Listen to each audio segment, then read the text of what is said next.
Anything that we experience as reinforcing releases dopamine in our brain's reward pathway. Some of those things release dopamine directly, like cocaine or methamphetamine. Some of those things work through a complex chemical cascade, like alcohol, which works on our endogenous opioid system, our endogenous GABA system, and then ultimately releases dopamine in the reward pathway. Or sex, which works on our serotonergic system, also our endogenous opioid system, and ultimately releases dopamine. So we're all wired a little bit differently. And what may release a lot of dopamine in your brain may not release as much dopamine in my brain, and vice versa.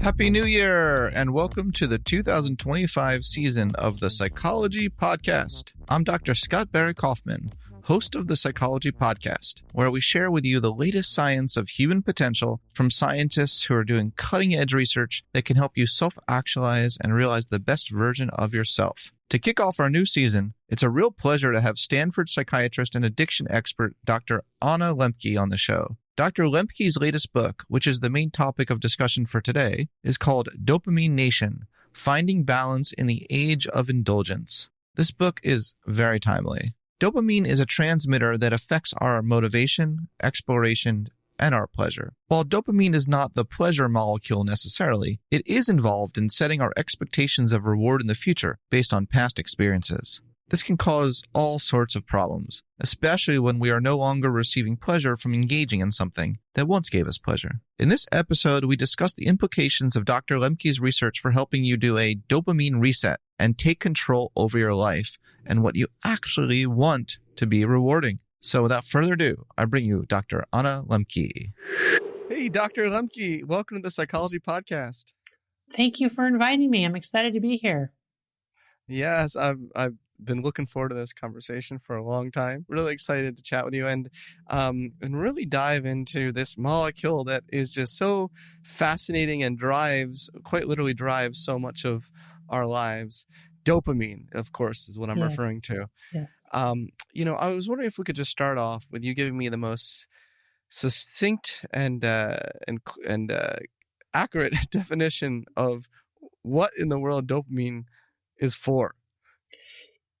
I think the shortest way to describe it is that dopamine is crucial for our survival. It tells us what we should approach and what we should avoid. And in a world of scarcity and ever-present danger, which is the world that humans have lived in for most of the time that we've been on the earth, that was really important, right? You had to know which berries were safe to eat and which weren't. You had to know where the lion's den was. And a lot of, the purpose of our existence is essentially taking in novelty, metabolizing it, so to speak, making sense of it, and then using that information to inform our next steps. And dopamine is crucial for that. It's the chemical that says, hey, this is something you need to pay attention to, potentially approach, get more of, investigate, because it's important for survival. Great. That's a great launching off point, because it's just so interesting because from an evolutionary perspective, clearly we've had some things that have been more reoccurring and have been able to operate on evolutionary mechanisms more than other things. So for some reason, for that reason, things like sex, we didn't have money, back then, but just what the whole concept of money, and power, are the things we call appetitive rewards seem to be more inherently dopamine inducing than intellectual stimulation. But we can get to that later because it is interesting. I think some people do have what I've called a nerdy dopamine pathway in the prefrontal cortex. So we can talk about that later. But it seems like from an evolutionary point of view, is that right? Is that a fair statement that there are certain things that are just more captivating to our dopamine system because of our evolutionary systems?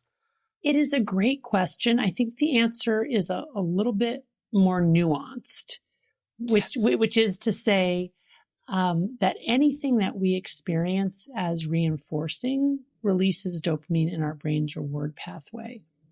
Some of those things release dopamine directly, like cocaine or methamphetamines.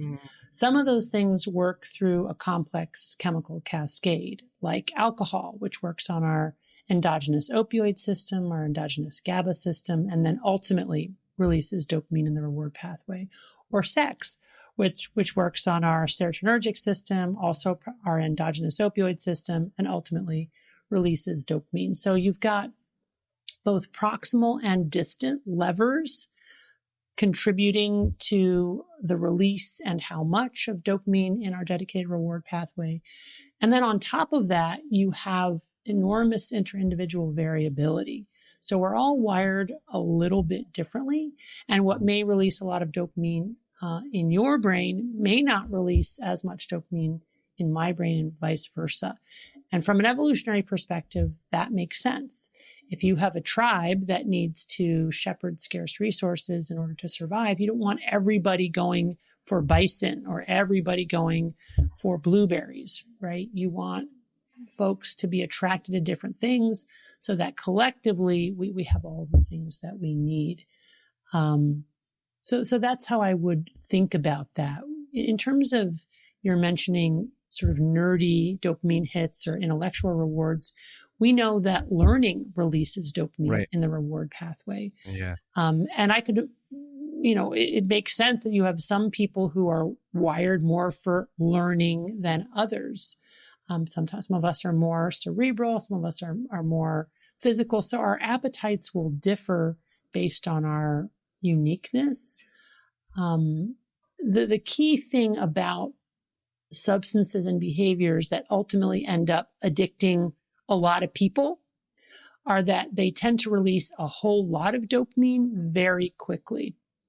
Whereas things that release dopamine that tend to be less addictive are things that release less dopamine more slowly and often require more upfront effort to get them.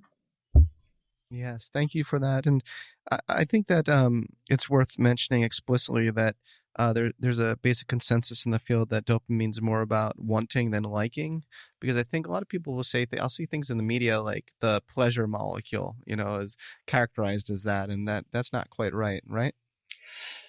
So there is controversy around this, but the way that I would describe it is that dopamine is both pleasure and motivation. It is both liking and wanting. And let me describe that a little bit because it really depends on time sequence. When we initially are exposed to a reinforcing substance or behavior, or let me just rephrase that, when we're exposed to a substance or behavior, initially, if it has what's called salience for us, what we mean by that is that it releases dopamine. So it is triggering our approach response. So it is related to pleasure or liking. At least initially. The initial exposure. Yes. But with repeated exposure, our brain adapts and ultimately resets dopamine, not at baseline levels of dopamine firing, but below baseline in a chronic dopamine deficit state, which is the addicted brain. And then our seeking mechanism is propelled primarily by wanting, and primarily dopamine is then primarily mediating motivation rather than pleasure or liking. But it must begin with salience, some degree of pleasure, oh yes, this is something that felt good and I want to do it. I'd like to do it again, if that makes any sense. It makes tons of sense. And what I see quite often is not just pleasure, but I see hope. Yeah. There's something about this. There's something about dopamine that has so much to do with expectations and your hope for, I'm going to use the word hope, for a continual pleasure in the future, even if you're no longer receiving that pleasure at a certain point.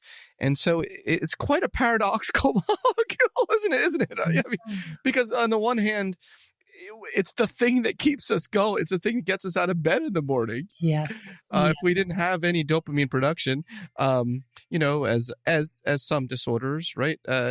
We see what happens. There's a great lethargy. lack of motivation. So we want it. But at the same time, it can cause us to run for things that are no longer serving our growth, or maybe never even served our growth, because there's a difference between pleasure and meaning, right? Yeah. So it is a very paradoxical molecule. What's sort of baffling about it is that we tend to have very good memory or recollection for initial exposure to pleasure and pain. And that encodes itself very deeply in our minds.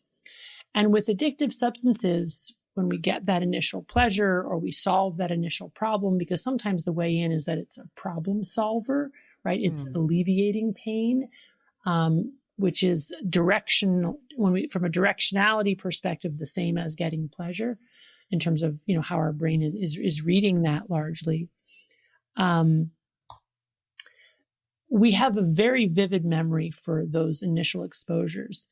But with repeated use after it stops working and then can even turn on us and do the opposite of what we're seeking, we tend to not encode that with the same kind of fidelity. And we have what's often referred to in the field as euphoric recall, where we're now just remembering those initial exposures, the early highs, and the rest of our sort of behavior is in the service of trying to recreate those initial highs, which can get us into a lot of trouble because then we can't see clearly when it's no longer serving that purpose. I would also just add that you're absolutely right that, we're all releasing dopamine at a kind of tonic baseline level, but that can differ between persons. And people who have depression, for example, are thought to probably have lower baseline tonic levels of dopamine firing. The state of being addicted is essentially the state of progressing toward a lower level of dopamine firing. So really looks very much like a clinical depression. So whether, in other words, some of us come into the world with a lower baseline dopamine level. Some of us acquire a lower baseline dopamine levels because of exposing our brains to these high rewards over time. And then there are other forms of psychopathology characterized by abnormalities in dopamine levels. Yeah, I was thinking Parkinson's disease. Parkinson's disease is a good one. But interestingly, Parkinson's disease is characterized by below normal levels of dopamine in a different part of the brain called the substantia nigra, not in the reward pathway itself, which gets very complicated in terms of the treatment of Parkinson's, because what we give is dopamine precursors. We don't give dopamine because dopamine itself cannot cross the blood-brain barrier. So we give these dopamine precursors that get converted to dopamine in the brain and then bind to dopamine receptors in the substantia nigra, which allow for more fluid movement, alleviating the symptoms of Parkinson's, but problematically also bind to dopamine receptors in the reward pathway, the reward circuitry, just like other dopaminergic substances and behaviors, i.e. intoxicants do, leading to addictive behaviors in people who take dopamine precursors for the treatment of dopamine. So about a quarter of folks who get dopamine precursors to treat their Parkinson's will actually end up with a compulsive shopping disorder or a compulsive sex, pornography, and masturbation disorder. And these disorders tend to be dose dependent. So when the dopamine precursor is stopped, the symptoms, not in all cases, but most often tend to get better or resolve. Well, I love that you brought in that nuance that there are different pathways in the brain where dopamine sends its projections, and I think one of the projection routes that that's not as often discussed is the one to the dorsolateral prefrontal cortex, right? It's not all being sent to the striatum, right? So in that sense, as a cognitive scientist, by the way, who studied intelligence and working memory, I don't think we realize the extent to which dopamine also plays a role in our working memory, and how some people have genes. I mean, we can really nerd out here. DRD4, there are certain genes that for certain individuals, from an individual difference perspective, too much dopamine influx in the prefrontal cortex can cause them to have reduced working memory capacity. And I find that super, super interesting. There seems to be like an optimal balance there.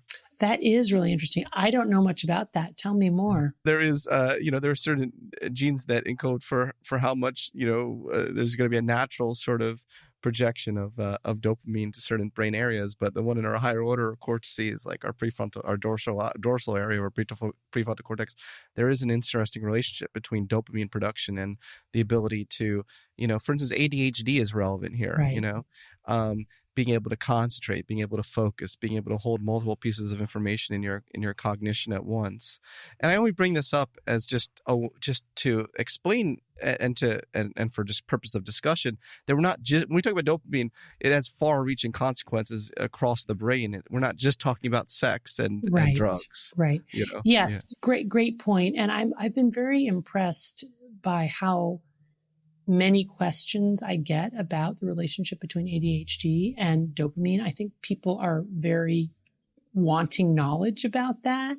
Yeah. And I wouldn't say it's my area of, real expertise, but what I do know is that there are studies showing that people with ADHD may indeed come into this world with a lower baseline level of dopamine firing, which means that they're relatively insensate to rewards, which means that they need more potent rewards a priori to get any kind of reward response at all, which may go some way into explaining the kind of impulsivity that's often associated with ADHD, impulsivity being difficulty putting the brakes between a thought or desire to do something and actually doing it, because they're in an embodied way experiencing the stimulus differently than people who don't have ADHD. So I think those types of findings are really interesting.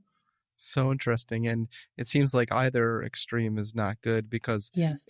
There's some research called about the cliff of schizophrenia. Too much dopamine production can cause you to not be able to discern what's relevant and what's irrelevant. And so you see everything as meaningful, apopenia everywhere. And so there seems to be like an optimal level for creativity as well. And that's just my own area of research, is the link between creativity and mental illness and various things. So Yeah. And even what we characterize as mental illness, right? The sort of auditory or visual experiences that people with schizophrenia have. We think of that as a form of psychopathology, but we could equally well conceptualize that as just a different way of processing information, a different way of experiencing certain types of emotions, mediated in part probably by dopamine, because we know that when we give dopamine blockers to people with those symptoms tend to reduce. So we infer from that dopamine is involved in this experience of hearing voices other people don't hear, seeing things that other people don't see, which we have organized into this bucket we call schizophreniform disorders. But it's all very interesting.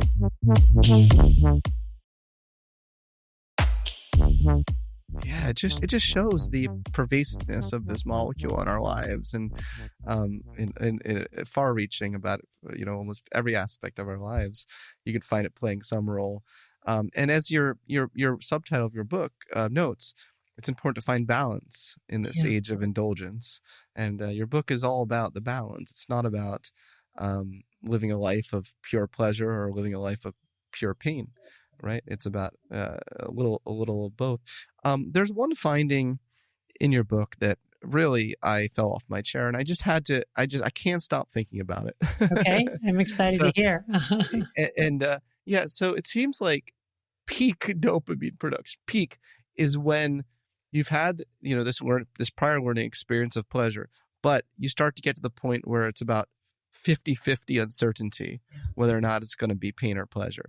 If you get to this maximum, now obviously like gambling and casinos, Vegas gets that, but we're not just talking about gambling. We're talking about anything. And that is so interesting to me. Could you explain that finding a little bit more? Yeah. So this was a study that was done comparing pathological gamblers to non-pathological gamblers. Pathological gamblers being people who gamble to the point of continued compulsive use despite harm to self and or others, which broadly speaking is the definition of addiction. And what the researchers did was they measured dopamine firing when pathological gamblers won at gambling and compared that to when non-pathological gamblers, what we'll call moderate, non-risky, or healthy gamblers, just recreational gamblers. And what they found was that with winning in a game that required included uncertainty and risk and monetary reward, the potential for monetary reward, was that with winning, both pathological gamblers and recreational gamblers had increased dopamine firing. But with losing, recreational gamblers did not have an increase in dopamine, but pathological gamblers had an increase in dopamine firing even when losing, which maps very nicely onto the phenomenology or the subjective experience of pathological gamblers, who will often report what's called loss chasing, where they actually want to lose because losing justifies in their minds staying longer gambling or staying in the game longer, which is essentially what they want. The game itself is the drug. It's not necessarily the monetary reward. And for pathological gamblers, the highest dopamine release or the peak in dopamine release was when there was an equal chance of winning and losing. So that point of maximal uncertainty was the biggest high for pathological gamblers, which is really fascinating because what it suggests is that on some level, we like uncertainty and we crave and need it, even as we're making enormous efforts in our lives to kind of try to control the outcome and control our experience. It's so fascinating. Obviously, there's something unique about humans and other animals in the way dopamine plays out. One of my heroes, intellectual heroes, Robert Sapolsky, has a lecture about dopamine once where he says at the end, he says, there's no rat in the world that's going to keep lever pressing with the hopes of getting into heaven. Well, who knows? I don't know. I mean, the more we find out, the more we see homology. For example, unfortunately, we don't have little smartphones we can give to rats to sort of see their dopamine levels in response to social media, for example, or pornography or online shopping. But there are some scientists in France who did rig up this contraption where mice and rats, rodents, were able to press a lever to get a selfie and see a selfie of themselves. And initially they paired lever pressing with sugar release, which is rewarding for rats. So rats will press a lever just for sugar water. But they also saw the selfie, and with repeated use, even when the sugar water was stopped, the rats compulsively pressed the lever to get selfies of themselves. So, in fact, even rats like to look at their own image. Who knows? Maybe there's a rat heaven they'd be willing to press a lever for too. If they could conceptually understand, or think that through, perhaps. We talked about I still want to talk about individual differences because it's so fascinating to me. We talked a little bit about sex addiction. I think people can wrap their head around that, but I don't think most people really think about love addiction when they think about dopamine. And I've been thinking about that. I've seen there's a certain kind of guy that, has women fawning all over him, but he keeps all of them at this sort of 50% uncertainty. So he treats them right, and he drives them crazy. Yeah. Now there's this archetype of this guy, and I've had guy friends. So I think humans can co-opt this, right, to kind of like have people dependent on them, and you can see it with codependency relationships, perhaps. Right. So am I making any sense? Can we link this to dopamine at all? Absolutely. So first of all, clinically, phenomenologically, we see people who are addicted not just to sex, but even more to the pursuit of a partner. And once they obtain that person, their interest disappears and they're on to the next person. We also see people clinically who are in addictive relationships not even around sex, but just around the relationship itself. Most often, these just happen to be women more often than men, who are often connected or pursuing or in relationship with a man with more of a narcissistic type of character structure. And what we essentially mean by love addiction or codependency is that the individual becomes addicted to the other individual and then essentially uses that person as a way to manage their own emotionality, manage their own emotional needs. Often when a codependent person, and like the term codependency originates from the addiction world, right? Where you have the person who's the addict and then you have their codependent loved one who is often nominally trying to help them, but also simultaneously can in their behaviors perpetuate or what we call enable the addiction. So you have a very strange kind of push me, pull me situation where it looks on the surface as if the loved one is trying to help this person get out of addiction, but really they're not, because the dynamics of the relationship itself become a drug to them. And then they engage with that person as a way to try to predict and control their emotions. So the evil we know is better than the good that seems out of reach, that kind of thing. There's also speculation that domestic violence is related to dopamine release, right? The kind of uncertainty of knowing if your partner will lash out, and then the pain when they do, followed by the making it up afterwards. This whole cycle can become, for some individuals, reinforcing and quite addictive, and is probably mediated by dopamine. So yeah. And I think in this day and age of social media, we're all more vulnerable to getting addicted to other people because the medium itself has distilled human relationships down into their most addictive components. So we know that, for example, oxytocin, the love hormone, is released when we have an intimate connection to another human being. It's involved in mother-pair bonding and love bonding. And the work of my colleague Rob Malenka here at Stanford has shown that oxytocin binds to dopamine-releasing neurons in the reward pathway and leads to the release of dopamine, which is why falling in love feels good. No surprises there. But social media has essentially, again, distilled human connection down to its most addictive components, where for very little upfront work, we can have a lot of reward, a beautiful face, an intimate connection. And the moment it becomes distressing or frustrating, we can just delete it or swipe right or swipe left and find somebody else. So that now, more and more of us, I think, are engaging with other people in a way that is really addictive. And this explicitly plays out with dating apps. We see lots of patients who are addicted and harmed by dating apps.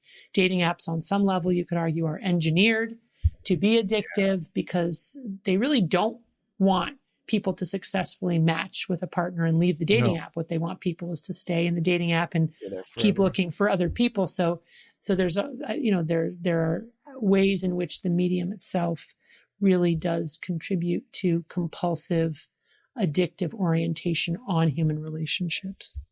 Oh, for sure. And I'm really glad that you bring that up. And you talk about that a lot in the section of your book, The Problem. You talk about, overconsumption and the kind of society we're living in. So let's talk about, let's get out of the darkness for a second. And let's talk about what people can do to really help themselves if they're caught in this bind. So you have this beautiful section in the book, Self-Binding, with really good advice. And I thought it was really clever. Part of your advice was you go through each of the acronym. It's dopamine. You turn dopamine into an acronym. Right. So do you mind if we go through that a little bit? Sure. So the dopamine acronym is essentially the clinical framework that we use with new patients when we're trying to discover whether or not they've developed a compulsive consumptive behavior, and then provide an early intervention to see if, what the causal effects are of that behavior. And I want to emphasize early, because it's not an intervention we would do with somebody who was at risk of life-threatening withdrawal or who had repeatedly tried to stop on their own and wasn't able to. This is really an early intervention for people with, the sort of mild to moderate forms of addiction. But D essentially stands for data. That's where we try to get information, what people are consuming, how much and how often, not just for drugs and alcohol, but also for all of the digital media that essentially represent digital drugs. So how much time on social media, on YouTube, on pornography, on online shopping, on LinkedIn, on the internet more globally.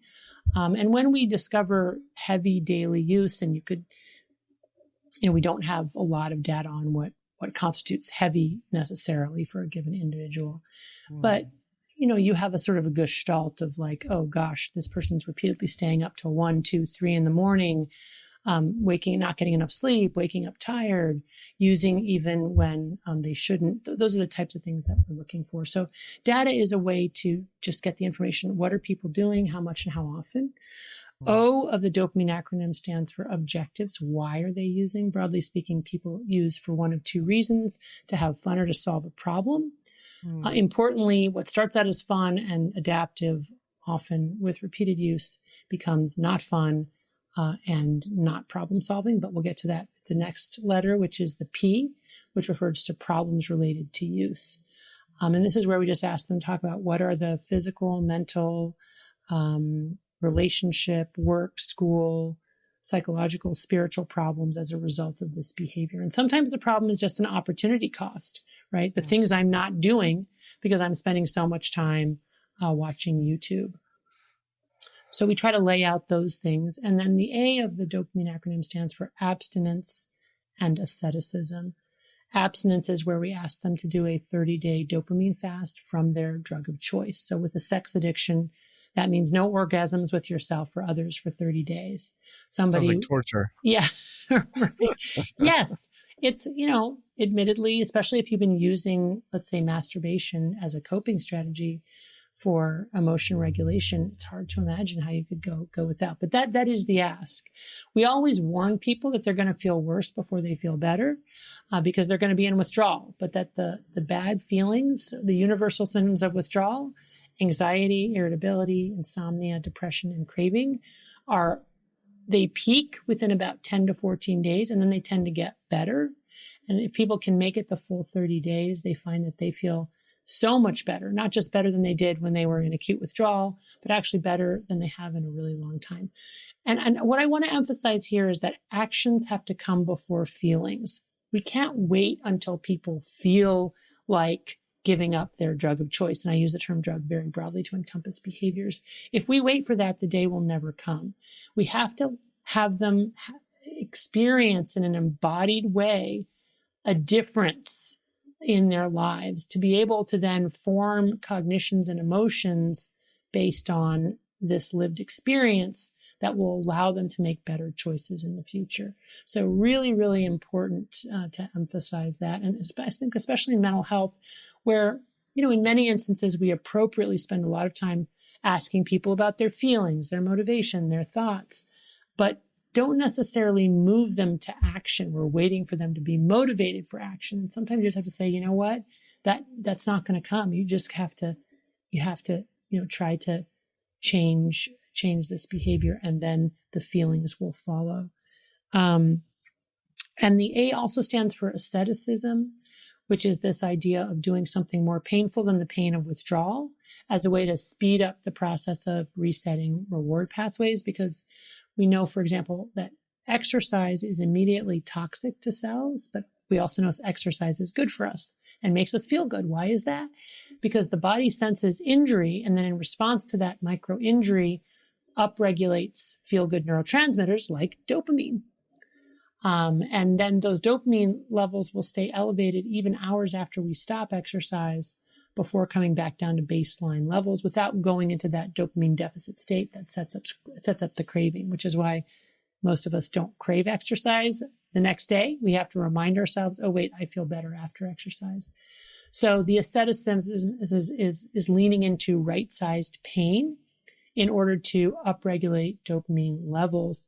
And let me just emphasize, in our patient population, for many of our patients today, living in the world today, just getting up off the couch, turning off the phone, going outside without a device and walking around the block is extraordinarily difficult and painful. That is leaning into pain. I know it's interesting because I know a lot of people who are addicted to exercise. Mm-hmm. Yes. Yeah. So it can go the other direction too. It definitely can. That is a danger. We sometimes see that people with exercise addiction don't typically come in for treatment, but sometimes they do. And of course, we have all of this technology that takes things that used to be good for us and has turned them into something that's essentially addictive. I talked about social media, human connection. We know human connection is good for us. Digital media has turned human connection into a drug. Same thing with exercise. Exercise is good for us, but now it's tied to social media. We're now making these comparisons on leaderboards and other social media sites. People are counting themselves and counting their heart rates and their steps and, down to the micro, how hard they're working. And that enumeration also increases the addictive nature of these activities, because then we get very fixated on the numbers, wanting to improve the numbers, improve our rankings. So we've also, drugified exercise, which is unfortunate. Did you go through all the acronyms? Oh, sorry. Yes, thanks. So the M stands for mindfulness. So this is a great opportunity to practice mindfulness, as you know, and as you teach all the time. Mindfulness is a skill that we can learn and practice. It's the ability to observe our thoughts and feelings without judgment and also without trying to escape those thoughts and feelings. Mm-hmm. And when we give up our drug of choice that we usually use to numb our feelings, we're practicing mindfulness, right? We have to learn to sit with those uncomfortable emotions and watch them kind of pass over us like a wave. The I stands for insight. It's amazing, again, how much we learn about ourselves when we do a dopamine fast and give up our drug of choice. That's really impossible, knowledge that's impossible to acquire in any other way. It is experiential knowledge. The N stands for next steps. People come back after 4 weeks of abstaining from their drug. Oftentimes, they're very surprised at how much better they feel. Some don't feel better, and that's information too. But in general, even those folks who do feel better, typically they want to go back to using their drug of choice, but they want to use less. They want to use in moderation. So then we talk about exactly what that will look like. And the devil's in the details. I spend a lot of time with patients going through, okay, what days are you going to use? How much? With whom? In what circumstances? What are your red flags for knowing that you're slipping again? Or for people who want to continue to abstain from their drug of choice, how is that going to look? What self-binding strategies are you going to put in place so that the drug is not immediately available? And then E stands for experiment. That's where folks then take this new plan and these reset reward pathways and they go out into the world and they try again. So it's a cyclical thing. Sometimes people are able to maintain their gains. Other times they slip up immediately and they're back to using, possibly even more than they were before. Then we have to try another discussion, another intervention. So it's an iterative process.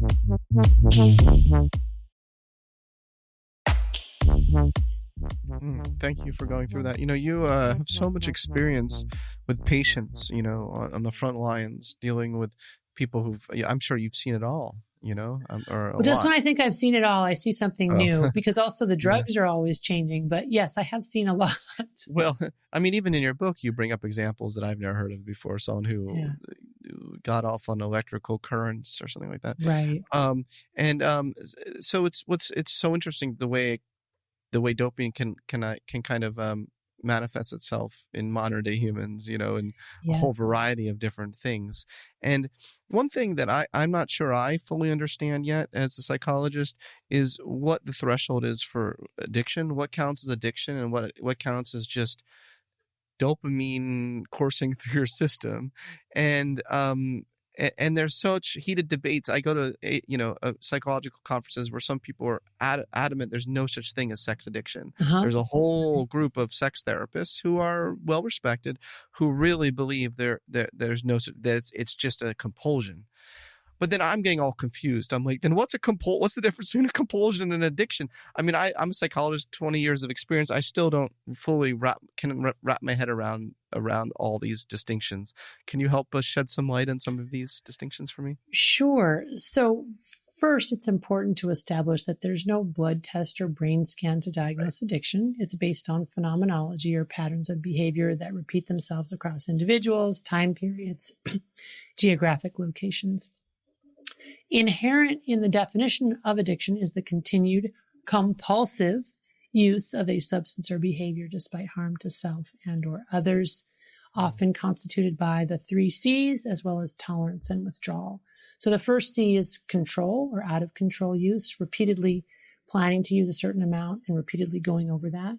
Second C is compulsive use. What do we mean by that? We mean a lot of mental real estate occupied with thinking about the drug and a certain level of automaticity around initiating drug use, even when we planned not to. So again, some loss of agency is really at the heart of the compulsive aspect of the disease. And then the third C is consequences, especially continued use despite consequences. So there's sort of this notion that every single person with addiction is in denial and doesn't see the consequences. Denial is a big problem with this disease, where we don't really see true cause and effect of our behaviors on our lives, especially the negative behaviors. But there are many, many people with addiction who can clearly see the harm and still can't stop. So those are, the behavioral definitions, or broadly summarize the behavioral manifestations of addiction. And then there's tolerance, which speaks to the physiologic changes. Tolerance is needing more of the drug over time to get the same effect, or finding at the current dose, it stops working. So if we were going to think about sex addiction, very often what we'll see clinically is people who start out with kind of vanilla toast pornography, and over time it stops working. So they need more and more deviant forms and might end up ultimately using child pornography, getting into trouble with the law, having serious legal consequences, being suicidal. So the continued use despite consequences, including life-threatening consequences. And we see that, which is why I think the argument about whether or not, sex addiction is real, I would invite folks, if it were possible, to be a fly on the wall in my office, because clearly there are individuals for whom this phenomenology plays out in an identical way with pornography or other forms of sexual gratification as with drugs and alcohol. And then the final one is withdrawal. That is to say, when we try to stop or reduce our use of the drug, we experience a withdrawal phenomenon. For various drugs, the withdrawal phenomenon is usually the opposite of whatever the drug does. So people who are addicted to alcohol, which is a sedative, when they're withdrawing, they have hyperarousal. They can even have seizures, a kind of physiologic storm.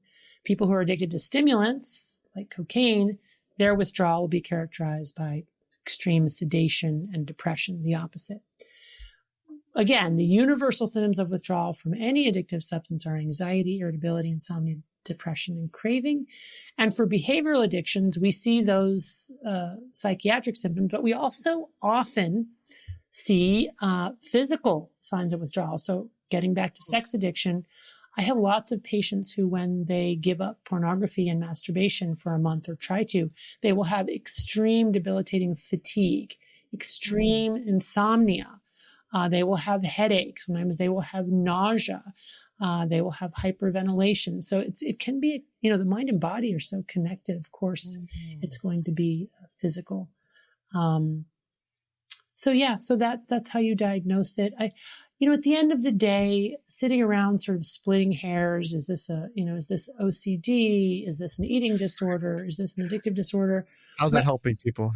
Yeah. What to me, what I care about is, how can we help people get better? And what I have found is, when we use the addiction lens to understand these behaviors, and we use an intervention that is an addiction intervention, people get better. And we're not going to help all people, but there are a lot of people with sex addiction or compulsive sexual behaviors or eating, so-called eating disorders, who, when you use the lens of addiction, can make a lot of recovery and really get their lives back. And so it works, right? It works. It doesn't work for everybody, but it works for enough people that it seems to me quite valid to use that addiction lens. Well, thank you. It's a real privilege to be able to talk to you and the expertise that you bring to the table. So, for instance, I think that the flow state of consciousness itself can become very addicting. I personally love getting fully engaged and absorbed in my work, and it's a wonderful feeling. I can't just snap my fingers and get into it. I wish I could, but I think all of us can resonate with that. Something that I found so interesting in reading your book is some of the people who were addicted described that they lost track of time. Some of the things that they said seem to reflect that flow state of consciousness that we can apply towards maybe more healthier pursuits. But it just made me think philosophically a lot about, I wanted to just like step up a second, a level in a very non-judgmental way. So I guess I think you can have a compulsion without an addiction, right? Like you said, that addiction involves the compulsion component, but also involves negativity towards harm towards yourself and others. You can have a compulsion and not have harm, right? So for me personally, I'll give you a personal example. I took up magic as a hobby in January of this.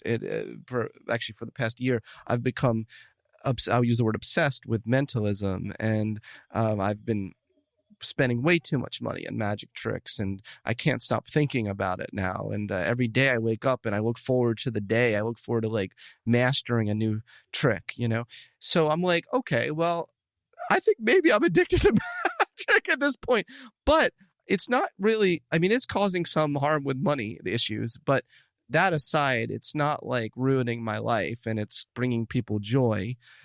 So I guess I'm really having a hard time articulating what exactly my point is, but it's something I just wanted to like talk through with you, because I'm such a non-judgmental person, and I feel like what brings one person flow and passion. What's the difference between passion and addiction? Like, don't we want people to be passionate about what they do? Am I making any sense at all, Doctor? Yes, and I think it's a problem, a little bit of language. So when I use the term addiction, I'm really talking about a form of psychopathology in which there's harm to self and or others. If somebody has certain sexual preferences that, may not fall into whatever, we consider to be sort of standard categories, I wouldn't diagnose that person with anything at all unless they came to me and said, these behaviors are causing problems in my life because of out of control use, compulsive use, continued use despite consequences, tolerance when I need to use more over time to get the same effect, and withdrawal when I stop. So I think that's really important to make that distinction. I'm not saying that anybody who uses pornography is addictive, or anybody who makes pornography is a bad person, or there's only one type of sex that people should have. No, I'm saying that the people who come to me who identify this as a problematic behavior and want help, okay, let's talk about what's going on there. Now, your other question, or the related question was, well, how do we distinguish between an addiction and a passion? Right? Yeah. Something that's a passionate hobby, or that I'm thinking a lot about. We all have very busy minds, and it is generally healthy for us to have something for our busy minds to land on that's adaptive, contributing to the world in a positive way, creative, engaging. We need to stay busy. If we don't keep our minds engaged in a healthy way, we will ruminate on other things that we don't want to be ruminating on, right? That are not healthy or adaptive. So, again, the same thing kind of holds. If your passion for magic is healthy, gives you a reason to get out of bed in the morning, isn't hurting you, isn't hurting anybody else, you're not going into financial debt, because, because you're spending all your money you don't have on magic tricks. If you don't have a partner who says they want to leave you because you never pay attention to them because you're always doing magic. I mean, these are the things that, that we would look for. And I want to contextualize all of that by saying we live in a drugified world where it has now become so easy to make all of these passionate hobbies more accessible, more potent, more bountiful, more novel, such that even something seemingly innocent as learning magic tricks actually could become an addiction where, 50, 100, 150 years ago, it couldn't because there weren't a million YouTube videos that you could get sucked into. There weren't a million things you could buy on Amazon. There wasn't the same amount of leisure time. There wasn't the same amount of disposable income. So I think we need to qualify and circumscribe what we mean by addiction, how it's different from a passion, how it's different from just somebody's preferences. But we also need to contextualize it in a world that has pretty much made everything addictive, such that even putatively healthy and adaptive behaviors now have the potential to become compulsive. Because people exploit that tendency of humans. Do you feel comfortable talking about your own personal experience, which you talk about in your book? Sure. Of how you discovered something that maybe made you feel addicted? Yep. So just very briefly, in my mid 40s, my life was going along pretty well. There were no major crises. I had never had any prior significant addictive problems, or really even anything I would characterize as addiction. I got into romance novels, and they were very reinforcing. I'd always been a reader, but this particular genre of novel was not something I had ever read before. It started with the Twilight Saga, and I was just sort of off and running, facilitated by a Kindle that I got, which then allowed me to sort of, as soon as I finished one, I got another. Then I got all these free samples. And then I was essentially reading 24/7. I couldn't wait to get home at night so I could just read. I wanted to be done with my kids so I could read. I was up till 2, 3 in the morning reading, took romance novels to work, reading in between patients. I just didn't want to be in my own body. I just wanted to be in this kind of escape fantasy place. And ultimately started to get more depressed, more anxious, and didn't see what was happening to me until it was pointed out by somebody else. Exactly what my patients describe when they get addicted to drugs and alcohol. I decided to fast from romance novels for 4 weeks, as I recommended my patients. I was shocked by how difficult it was. I had a terrible time sleeping at night. Yes, you said you had an existential crisis. Yeah, I mean, on some level, yes, right? I was certainly buzzing for a while. And then after a month, felt better, thought I'd go back to reading, immediately binged, and realized, oh, well, I can't moderate this thing. I really need to abstain for a long period of time. So that's what I did. And interestingly now, there's no appeal for me in the genre. It's like I've sort of burned out those neurons, which is the wanting more than liking thing that we started with, right?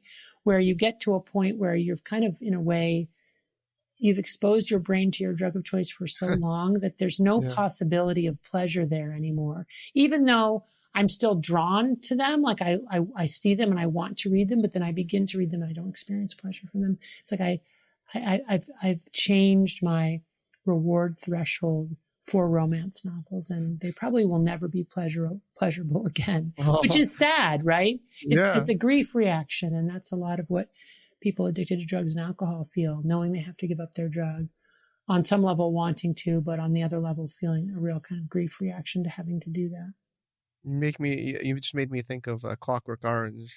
Yes. The scene where they try to reprogram his lust and oversaturated his brain with images, so he couldn't stand it anymore. Yeah.